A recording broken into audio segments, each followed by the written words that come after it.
Aquí tiene la adaptación de la historia al contexto mexicano, con nombres, lugares y valores monetarios ajustados según el tipo de cambio actual, sin abreviaturas y manteniendo la integridad del contenido. En mi 28º cumpleaños, mi teléfono permaneció en silencio. Ninguna llamada de mi madre, ningún mensaje de texto rápido de mi padre, ni siquiera una publicación perezosa en Facebook de mi familia. Fue simplemente otro día de trabajo en Santa Fe, otro recordatorio de que, a los ojos de mis padres, yo era la responsable que no necesitaba atención, elogios o, aparentemente, un feliz cumpleaños. Para la hora del almuerzo, ya había visto a mi hermano menor etiquetado en una publicación nostálgica de mi madre sobre lo orgullosa que estaba de su hijo de oro, y me di cuenta de algo desagradable: habían ignorado mi cumpleaños otra vez. La primera vez que sucedió, inventé excusas para ellos: estaban ocupados, distraídos. Esta vez, ya había tenido suficiente.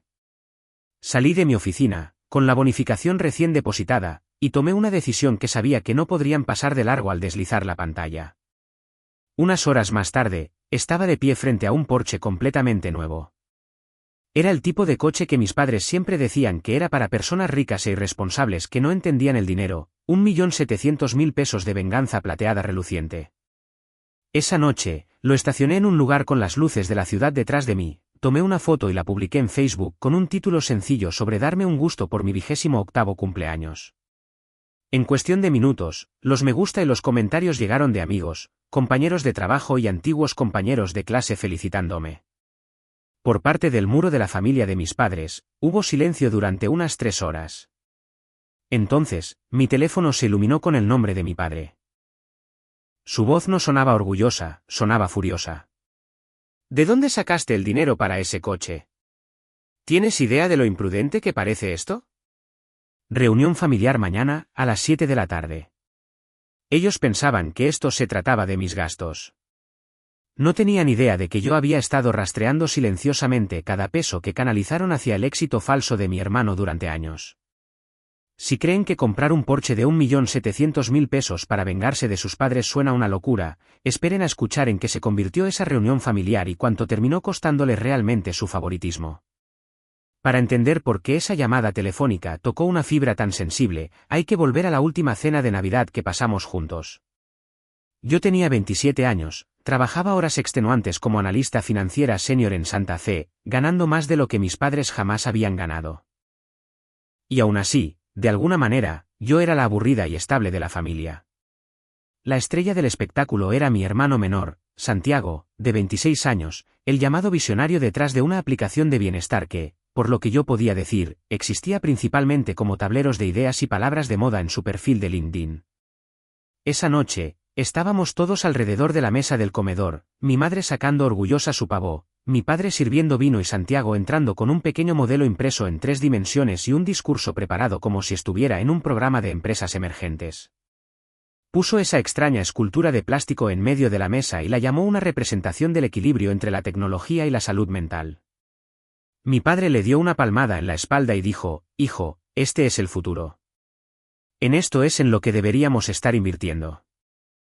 Mi madre tomó fotos desde todos los ángulos y las envió al grupo de chat familiar con un comentario sobre lo orgullosa que estaba de su brillante hijo fundador. Cuando intenté compartir que acababa de terminar un análisis de riesgo en un fondo de 9.000 millones de pesos que evitó que mi firma perdiera millones en un mercado volátil, mis padres asintieron cortésmente, preguntaron si el trabajo de oficina era cansado y volvieron de inmediato a hablar sobre la visión de Santiago. Esa fue la primera vez que sentí cuán profundo llegaba realmente el favoritismo. Me seguía diciendo a mí misma que solo era una fase, que los adultos eventualmente se preocuparían por los resultados reales en lugar de las ideas llamativas. Pero los números empezaron a molestarme. Supuestamente, Santiago dirigía una empresa emergente prometedora, trabajando desde un elegante espacio de trabajo compartido en la colonia Roma, volando a conferencias y pagando por mercadotecnia, pero no tenía inversores, ni clientes reales y, de alguna manera, nunca parecía estresado por el alquiler. Unos meses después, en un evento de red de contactos en Lomas de Chapultepec, estaba charlando con un inversor de capital de riesgo llamado Ricardo cuando surgió el tema de la aceleradora de Santiago. Lo mencioné casualmente, esperando elogios sobre lo exclusiva que era. Ricardo se rió frente a su café con leche y dijo: «Oh, ese lugar. Es básicamente una aceleradora de vanidad. Las empresas emergentes pagan una fortuna para sentarse en oficinas bonitas y publicar fotos que parecen exitosas. Alardean de mentores y días de demostración, pero casi nadie recauda dinero real. Recuerdo que se me revolvió el estómago mientras mantenía mi rostro neutral. De camino a casa esa noche, reproduje cada vez que mis padres habían llamado genio a Santiago y hablado de cómo estaban apoyando su sueño. Si él estaba pagando esa aceleradora de su propio bolsillo, estaba quemando dinero. Si no era así, alguien más lo estaba haciendo. Como persona de finanzas, no ignoro los patrones. Por esa época, mi padre me había pedido que lo ayudara a cambiar algunas de sus cuentas a estados de cuenta en línea porque el desorden de papeles estresaba a mi madre. Eso significaba que yo sabía exactamente qué banco usaba y cómo aparecían sus transferencias. No necesité contraseñas para armar una imagen. Observé las cantidades y el momento. Noté transferencias regulares que llegaban a la cuenta de Santiago el primero de cada mes, siempre el mismo número extraño, 40.000 pesos. Eso se sentía específico, no aleatorio. Creé una hoja de cálculo, porque por supuesto que lo hice. 40.000 pesos cada mes durante 24 meses eran 960.000 pesos en total, solo en transferencias directas etiquetadas como apoyo para subsistencia y gastos de negocio. Luego estaba de lo que Santiago alardeaba públicamente. Publicaba sobre su apartamento en la colonia Roma, el estilo de vida de fundador de bienestar, las campañas de mercadotecnia y las conferencias. Hice algunos cálculos rápidos sobre el alquiler en su zona, la tarifa de la aceleradora que Ricardo mencionó y los viajes que realizó. Aproximadamente 1.600.000 pesos de dinero familiar se habían destinado a este sueño en 3 años. 1.600.000 pesos vertidos en una aplicación que, por lo que yo podía ver, tenía quizás 18.000 pesos en ingresos totales y ningún usuario de pago más allá de un par de amigos. Mientras tanto, 2 años antes, cuando pedí prestados 350.000 pesos para el pago inicial de un pequeño apartamento en la Colonia del Valle, mis padres me dijeron que era mejor para mi carácter si lo hacía sola. Dijeron que yo era la responsable, que no necesitaba ayuda. Acepté eso, me tragué el dolor y trabajé semanas de 60 horas hasta que pude permitirme ese pago inicial por mi cuenta. Ver esas transferencias dispuestas en filas ordenadas en mi pantalla fue como recibir un puñetazo en el pecho en cámara lenta. No solo habían olvidado mi cumpleaños, habían construido todo un sistema financiero alrededor de la fantasía de mi hermano y me habían dejado completamente fuera de la ecuación. No exploté. Hice lo que siempre hago, recopilé datos. Documenté todo. Construí un caso silencioso e irrefutable en una carpeta de mi computadora portátil. Para cuando compré ese Porsche y mi padre exigió una reunión familiar, yo ya sabía exactamente cuán profundo llegaba su favoritismo y exactamente cuánto había costado. Lo loco es que el plan de comprar el Porsche no comenzó a partir de una fantasía impulsiva. Comenzó como todo lo demás en mi vida, con una hoja de cálculo y un número en mi comprobante de nómina. 2 semanas antes de esa publicación en Facebook, la bonificación del fondo de 9.000 millones de pesos que había ayudado a salvar finalmente llegó a mi cuenta, 1.400.000 pesos después de impuestos y deducciones, aún más que el ingreso anual de mis padres cuando yo era niña. Recuerdo haberme quedado mirando el número en mi pantalla en mi apartamento de Santa Fe, sintiendo esta extraña mezcla de orgullo y amargura. Yo había logrado esto. Nadie me había avalado. Nadie me había prestado dinero. Nadie había creído en mí de la manera en que creían en Santiago. Y sin embargo, aquí estaba yo, la única persona de la familia que podía gastar una cifra de 7 dígitos sin pedir ayuda a nadie. El día después de mi cumpleaños silencioso, me reuní con mi compañera de trabajo y mentora no oficial, Beatriz, en una pequeña cafetería cerca de la Bolsa Mexicana de Valores. Beatriz es una de esas mujeres que parece salida de un reportaje de una revista de finanzas, chaqueta elegante, ojos aún más agudos, padres inmigrantes y cero tolerancia para las tonterías. Ella había sido la primera persona a la que le conté sobre las transferencias bancarias, la aceleradora y el agujero de 1.600.000 pesos que mis padres habían cavado para mantener el sueño de mi hermano con soporte vital. Cuando le dije que habían olvidado mi cumpleaños de nuevo mientras le enviaban otra transferencia mensual, dejó su café y simplemente se me quedó mirando por un segundo. Entonces, déjame ver si entiendo bien, dijo. Se negaron a prestarte 350.000 para un activo real, pero han enviado más de 1,5 millones para subvencionar un estilo de vida de falso fundador y una aceleradora de vanidad. ¿Andan enojados porque compraste un coche con tu propia bonificación? Cuando ella lo planteó de esa manera, sonó de locos. Me reí, pero fue ese tipo de risa tensa y enojada que no se siente bien. No quiero simplemente gritarles, dije. Gritar nunca funciona. Simplemente me llaman dramática y vuelven a adorarlo a él. Quiero que realmente lo vean. Beatriz asintió lentamente, como si estuviera sopesando una decisión. Entonces asegúrate de que no puedan ignorarte. Algo visible, algo que no puedan explicar como suerte o coincidencia. Se inclinó hacia adelante. ¿Sabes qué compran las personas ricas e irresponsables que no entienden el dinero, según tus padres? Un Porsche. La palabra aterrizó en mi pecho como un desafío. Era estúpido y simbólico y completamente lógico al mismo tiempo. Abrimos algunas aplicaciones de concesionarios, verificamos mi historial crediticio y analizamos los números como si estuviéramos modelando una nueva cartera de inversiones. Podía liquidar mi pequeño préstamo actual del coche, dar 1.100.000 pesos de pago inicial, financiar el resto a una tasa baja, y mi pago mensual seguiría siendo cómodo con mi salario. Sería un alarde, pero no uno imprudente. Para cuando terminamos nuestros segundos cafés, teníamos una cita en un concesionario en Interlomas.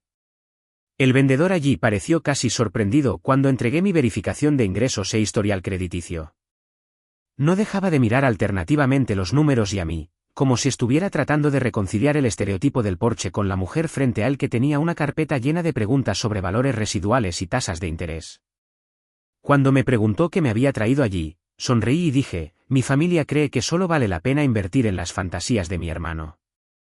Decidí que era hora de poner algo de dinero en mi propia realidad. El Porsche Macan S que me mostraron era ridículo en el mejor sentido, plateado metálico, un interior de cuero que todavía olía a fábrica, 400 caballos de fuerza y de 0 a 100 km por hora en 4 segundos. Pasé mis manos por el volante y sentí que algo se calmaba dentro de mí. Pagué 1.100.000 pesos de entrada en el acto, estructuré el resto con un préstamo de bajo interés y observé cómo el vendedor intentaba no parecer impresionado mientras yo firmaba. Mientras terminaba el papeleo, Beatriz estaba con su computadora portátil en el área de espera, investigando más a fondo la aceleradora de Santiago. Encontró quejas en foros oscuros de otros fundadores, rumores sobre tarifas agresivas, promesas engañosas y negativas a realizar reembolsos. Para cuando salí del concesionario, ella había redactado el esquema de una queja formal ante la Fiscalía General de la República y la Procuraduría Federal del Consumidor.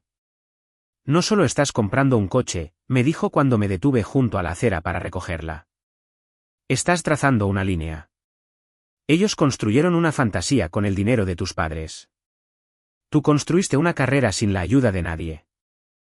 Ahora vas a estacionar esa diferencia justo donde no puedan fingir que no la ven. Mientras me incorporaba a la autopista de regreso hacia la ciudad, el perfil urbano apareció a través del parabrisas de mi flamante Porsche de 1.700.000 pesos.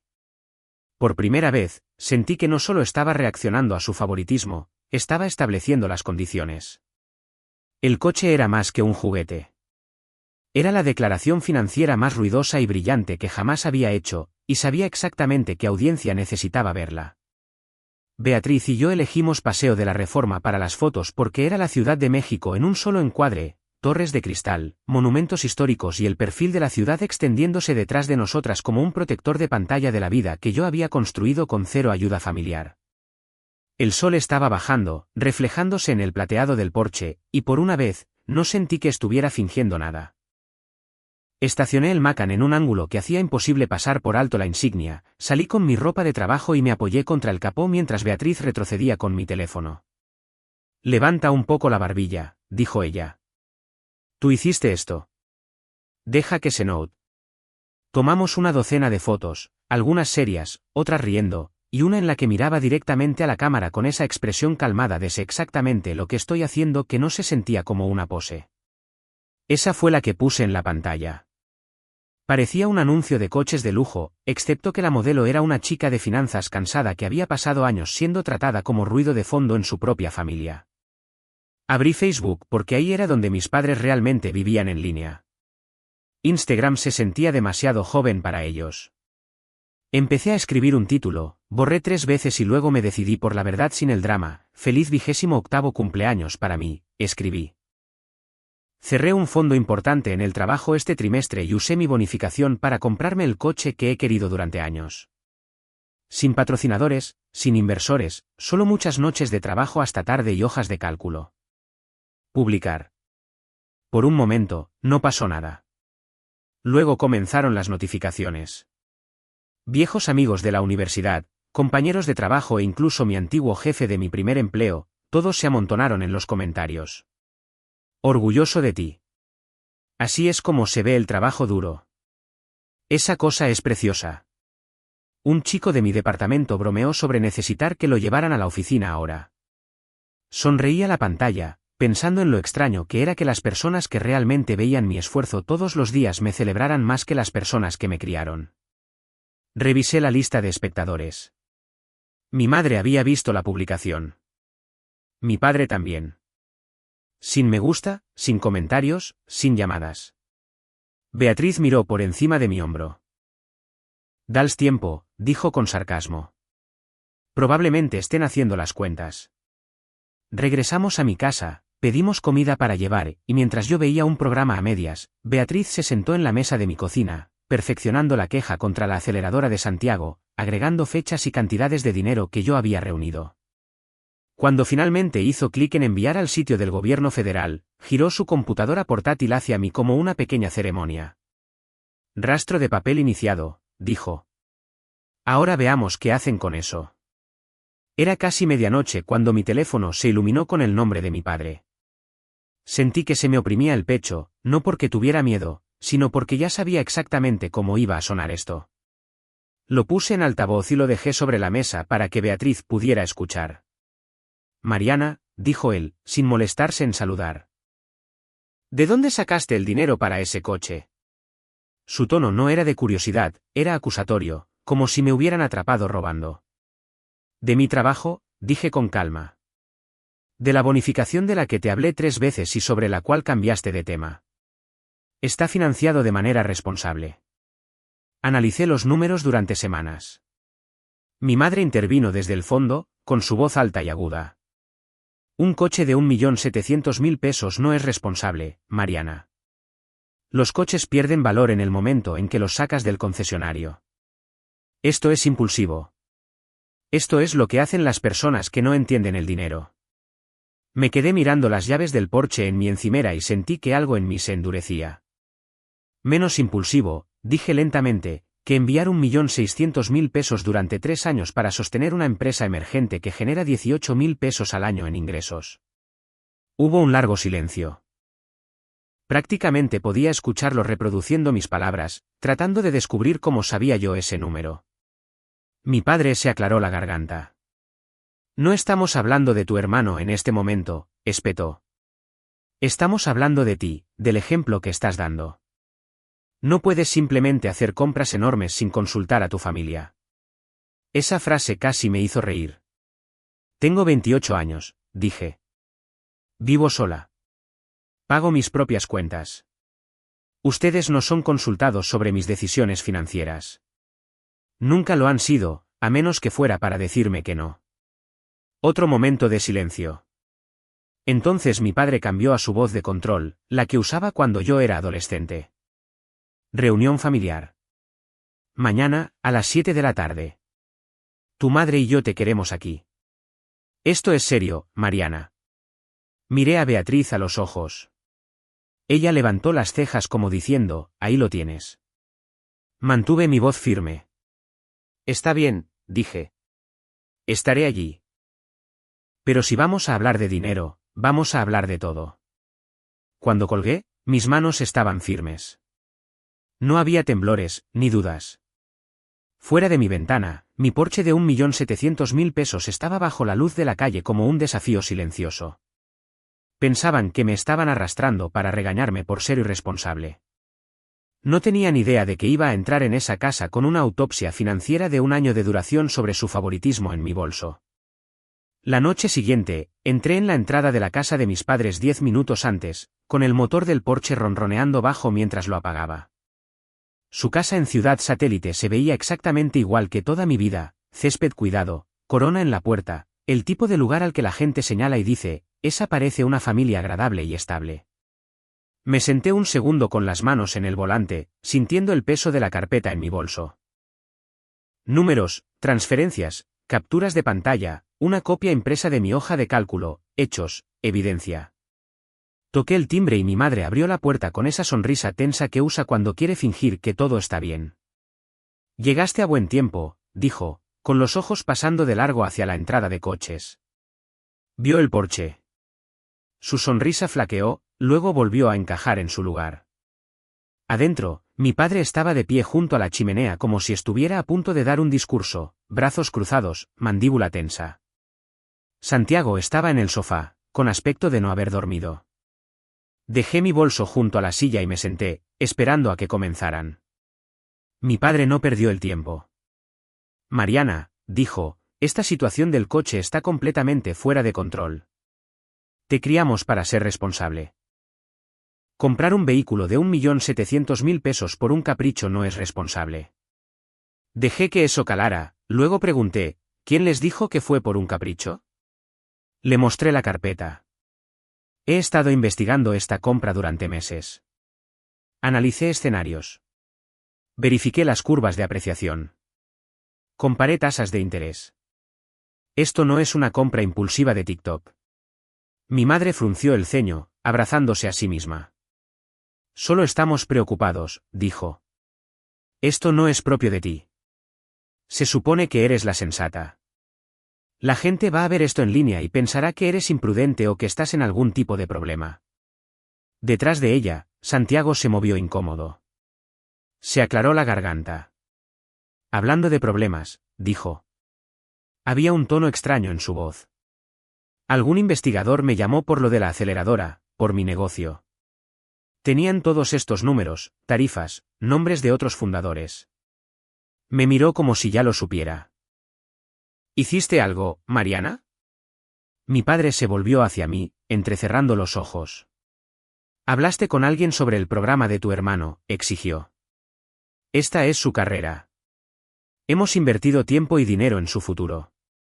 No tienes derecho a sabotear eso porque te sientas insegura. Ahí estaba, sabotaje, insegura, el guión que siempre sacaban cuando me atrevía a cuestionar la narrativa del hijo predilecto.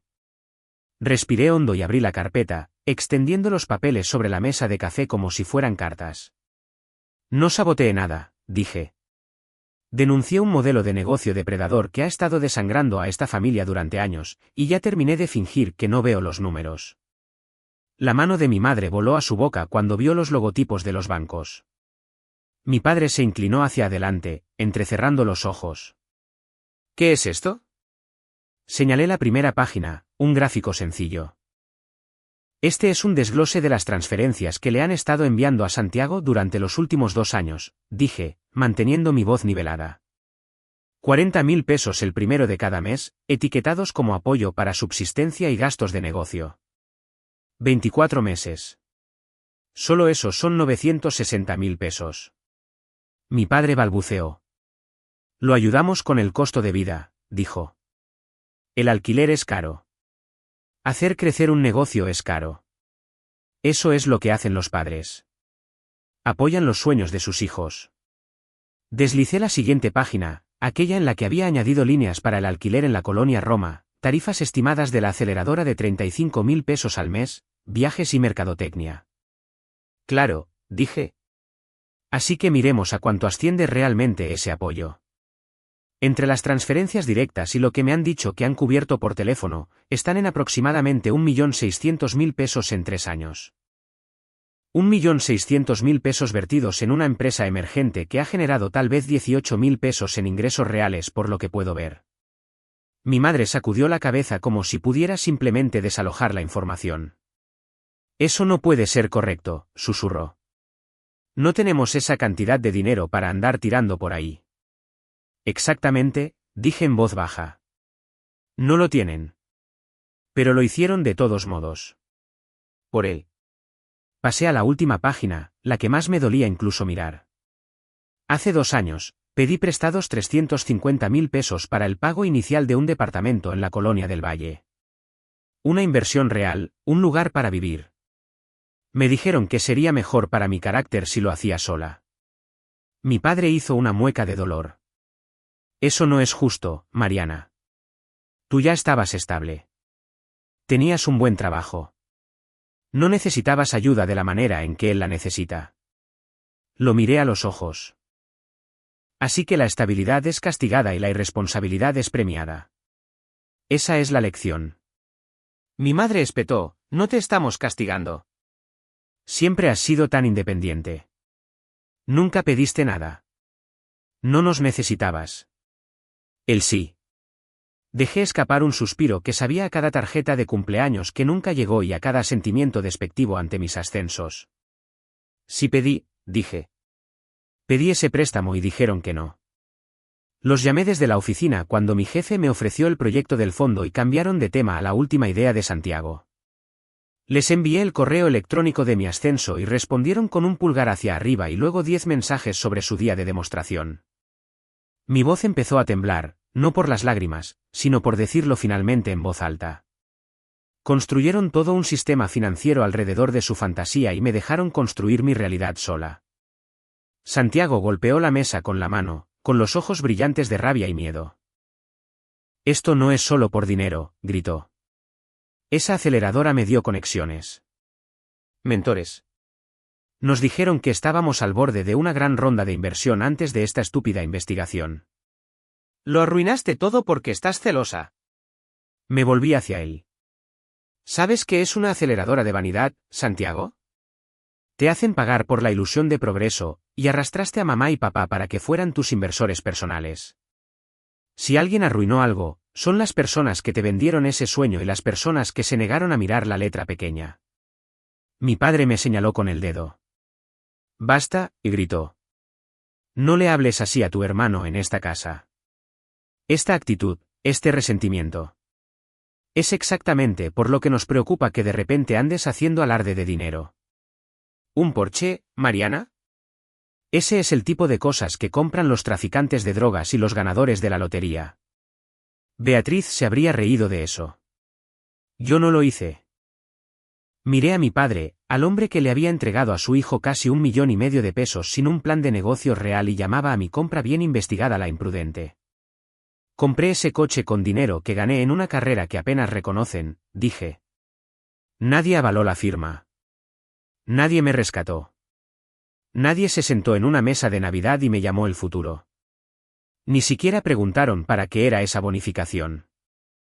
Solo vieron un precio en línea y decidieron que debía haber perdido la cabeza. Recogí los papeles de nuevo en la carpeta, apilándolos ordenadamente. Esto es lo que es realmente imprudente, dije. Enviar más de 1,5 millones de pesos a una empresa emergente que no es rentable mientras le dices a tu hija que necesita fortalecerse y hacer todo por su cuenta. Ignorar cada logro que tiene porque no encaja en su historia favorita. Apostar los ahorros de la familia en una aceleradora que ahora está bajo investigación por fraude. La habitación se quedó muy silenciosa. Mi madre se desplomó en el sofá.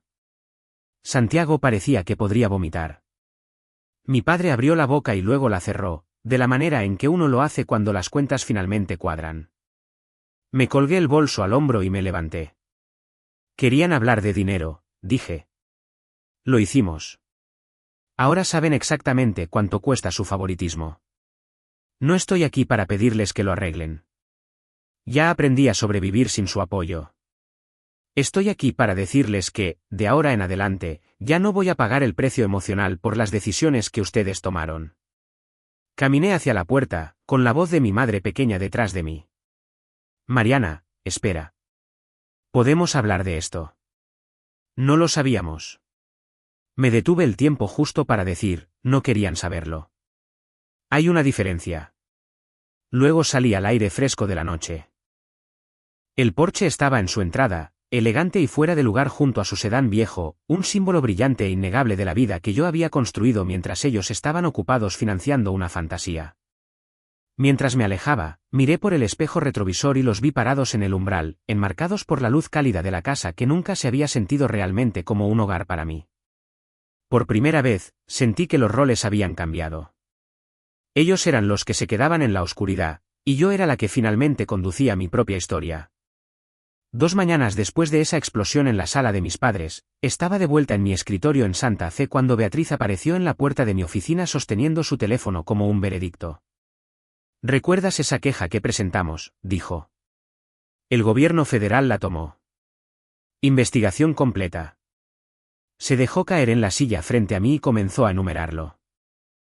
La Fiscalía General de la República había abierto un caso sobre la aceleradora y otras agencias estaban ahora involucradas. Ya había media docena de otros fundadores que habían presentado quejas similares una vez que salieron los primeros avisos, tarifas ocultas, falsas promesas sobre presentaciones a inversores y amenazas cuando la gente intentaba dejar el programa. Era peor de lo que pensábamos. Y mi hermano, el fundador visionario, había sido uno de sus niños de portada favoritos, publicando fotos alegremente y etiquetándolos, alardeando de su red de élite. Esa tarde, durante un descanso entre reuniones, mi teléfono vibró con un número que reconocí como el de la casa de mis padres. Dejé que se fuera al correo de voz. Un minuto después, mi padre llamó directamente a mi celular. Su voz no era furiosa esta vez, estaba asustada. Mariana, dijo, vinieron a hablar con tu hermano. Investigadores. Dicen que podría tener que volver con un abogado. Dicen que él recomendó a otras empresas emergentes, que era como un embajador. Usaron la palabra conspiración. ¿Tienes idea del tipo de problemas en los que podría estar? Cerré los ojos por un segundo, imaginando a Santiago arrastrando con orgullo a sus amigos a esa oficina brillante, diciéndoles que era la gran oportunidad que habían estado esperando. Sí, dije. Por eso lo denuncié, porque esto no es solo mala suerte. Es sistémico, y ustedes vertieron casi todo lo que tenían en ello. Hubo una larga pausa. Tú hiciste esto, dijo finalmente mi padre, con la voz quebrándose un poco. Si tenías un problema, podrías haber venido a nosotros. En cambio, fuiste al gobierno. Podrían arruinarle la vida. Sentí una chispa de ira, fría y limpia. Tienes razón, dije. Alguien podría arruinarle la vida. Las personas que le vendieron una mentira por 35.000 pesos al mes, las personas que los convencieron a ustedes de financiarlo mientras ignoraban cada señal de alerta, o las personas que se negaron a escuchar cuando les advertí. No me echen la culpa a mí porque fui la única dispuesta a decir la verdad en voz alta. Otra pausa, luego la petición inevitable. Necesitamos reunirnos de nuevo, dijo. Esta noche. Tenemos que hablar de abogados. Por favor, Mariana. Por tu hermano, por la familia. Casi dije que no en el acto, pero una parte de mí quería que el historial fuera totalmente claro. Así que acepté. Esa noche, cuando volví a entrar en la casa, la energía era completamente diferente a la de la última vez. No había sermones preparados, ni rabia fingida, solo miedo. Había papeles extendidos sobre la mesa del comedor, cartas de la fiscalía, una impresión de un correo electrónico de un bufete de defensa para delitos financieros con una estimación de honorarios rodeada en rojo, de 900.000 a 1.200.000 pesos. Mi madre parecía 10 años mayor mientras retorcía un pañuelo en sus manos. Santiago estaba sentado encorvado, con los ojos rojos, con la capucha de su sudadera puesta como si pudiera protegerlo de la realidad. Mi padre me hizo un gesto para que me sentara. Necesitamos tu ayuda, dijo, saltándose el preámbulo esta vez. Santiago podría necesitar un abogado. Uno bueno. Tú eres la única en esta familia que tiene esa cantidad de dinero. Odiamos pedirlo, pero esto es serio. Serio como la cárcel. Mi madre sollozó. Por favor, Mariana. Pase lo que pase entre ustedes dos, sigue siendo tu hermano. No puedes dejar que se enfrente a esto solo. Miré la estimación de los honorarios, luego a Santiago, luego a las 2 personas que habían firmado cheque tras cheque para su sueño sin pedir nunca un plan de negocios. Hace una semana, podría haberme rendido, usado mis ahorros y haberme dicho que era mi deber. Ahora, la claridad que sentía era casi impactante. No voy a dejar que se enfrente a esto solo, dije. Ya hice más por proteger a esta familia que cualquier otra persona en esta habitación. Señalé una estafa antes de que pudiera arrastrarlos aún más profundo. Intenté advertirles. Me ignoraron. Santiago me miró con furia, desesperado y enojado. Tú me entregaste, dijo. Destruiste años de trabajo porque estás amargada porque nadie te hizo un desfile por tu trabajo de hojas de cálculo. ¿Tienes idea de lo cerca que estábamos de un gran inversor? Me incliné hacia adelante. Si un inversor iba a venir, ya lo habría hecho. Esto nunca se trató de un gran cheque. Se trataba de una aceleradora que te desangraba mientras te usaba como herramienta de reclutamiento. Ellos no te veían como un genio, Santiago. Te veían como una fuente de ingresos. Mi padre golpeó la mesa con la mano. Basta de culpas, espetó. La realidad es que él necesita un abogado. Necesitamos dinero. Te estamos pidiendo como tus padres que ayudes a tu familia. Compraste un coche de más de 1,5 millones de pesos. Claramente tienes dinero. Puedes hacer esto. Se me oprimió el pecho por la forma en que lo planteó, como si mi éxito existiera principalmente como una red de seguridad para sus malas apuestas. Sacudí la cabeza lentamente. Trabajé para ese coche, dije. Cada peso. También trabajé para los ahorros que tengo para mi futuro, para un lugar mejor donde vivir y para mi jubilación. No voy a vaciar eso para rescatarlos de una situación que ustedes crearon al negarse a cuestionar un cuento de hadas. Mi madre susurró, ¿cómo puedes ser tan fría, Mariana? Es tu hermano. Pensé en cada vez que me habían llamado fría por establecer límites, cada vez que mi calma los hacía sentir más incómodos de lo que mis lágrimas jamás lo hicieron. No soy fría, dije en voz baja. Finalmente terminé de prenderme fuego para mantener caliente a esta familia. Ustedes eligieron apostar por una imagen. Eligieron enviarle dinero todos los meses en lugar de ayudarme con un pago inicial que realmente habría generado capital. Eligieron ignorarme cuando señalé los problemas. Esas elecciones tienen consecuencias. No pueden redirigirme la cuenta a mí ahora. Santiago se hundió en su asiento, sacudiendo la cabeza.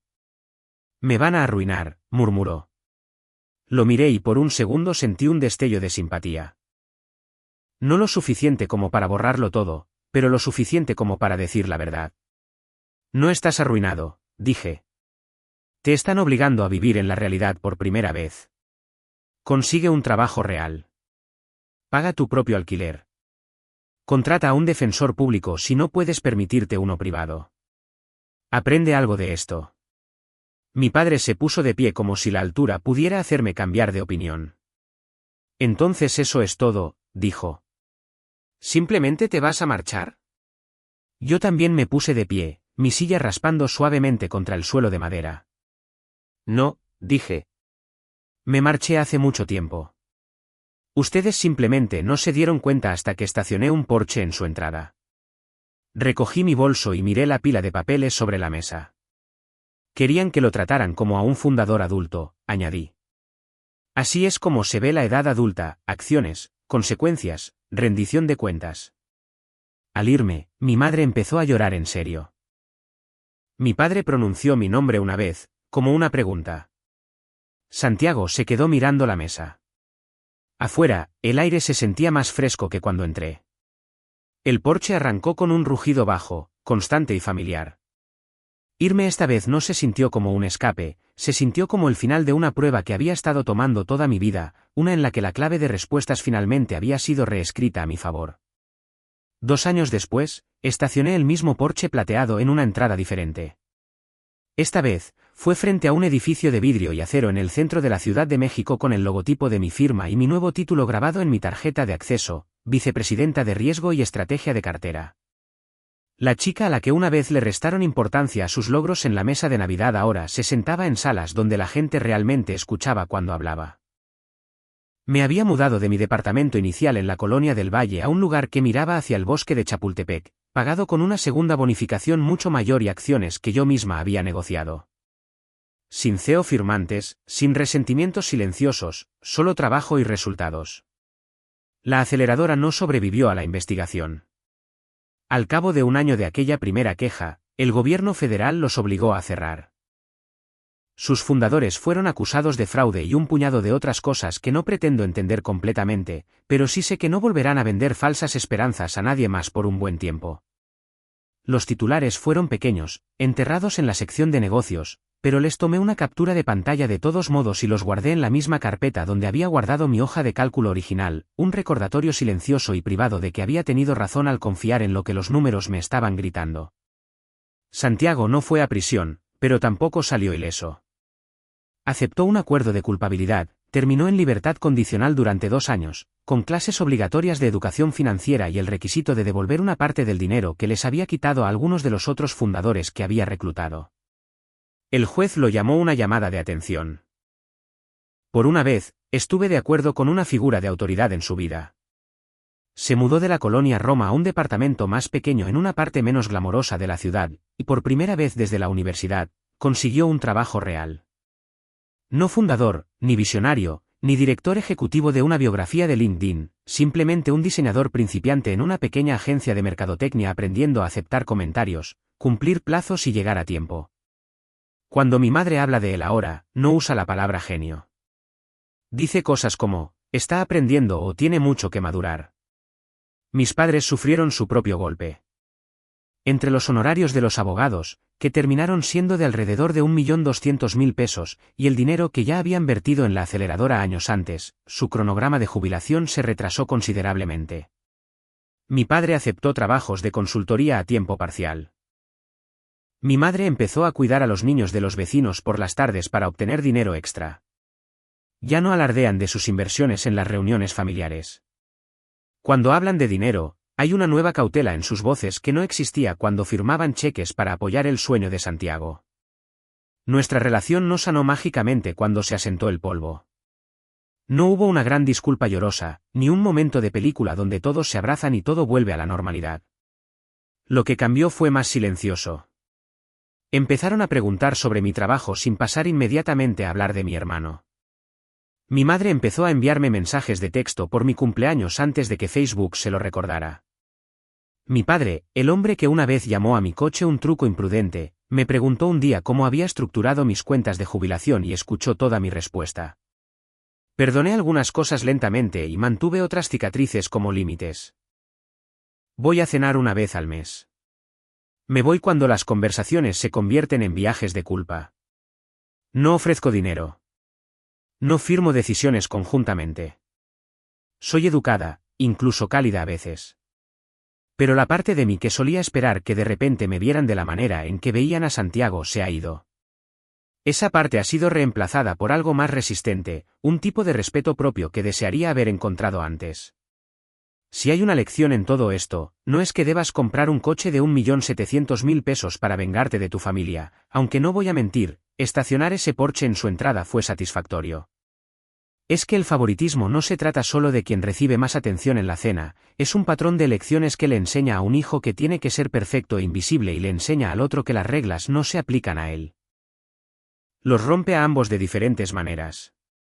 Pasé años creyendo que ser la fuerte significaba que tenía que aceptar lo que me dieran y estar agradecida de poder manejarlo. Me costó una hoja de cálculo, una investigación y un Porsche aprender que ser fuerte también puede significar decir que no. No a pagar por los errores de otras personas. No a hacerte pequeña para que alguien más pueda sentirse más grande. No a las familias que solo llaman amor a cuando eres útil. Si alguna vez has sido el hijo invisible, aquel en quien confiaban pero al que nunca veían realmente, espero que escuches esto con claridad, tienes permiso para establecer límites. Tienes permiso para alejarte de los roles que te lastiman. Y no le debes a nadie, ni siquiera a tu familia, toda una vida de esfuerzo emocional y financiero solo porque decidieron que tu estabilidad te hacía menos merecedora de apoyo.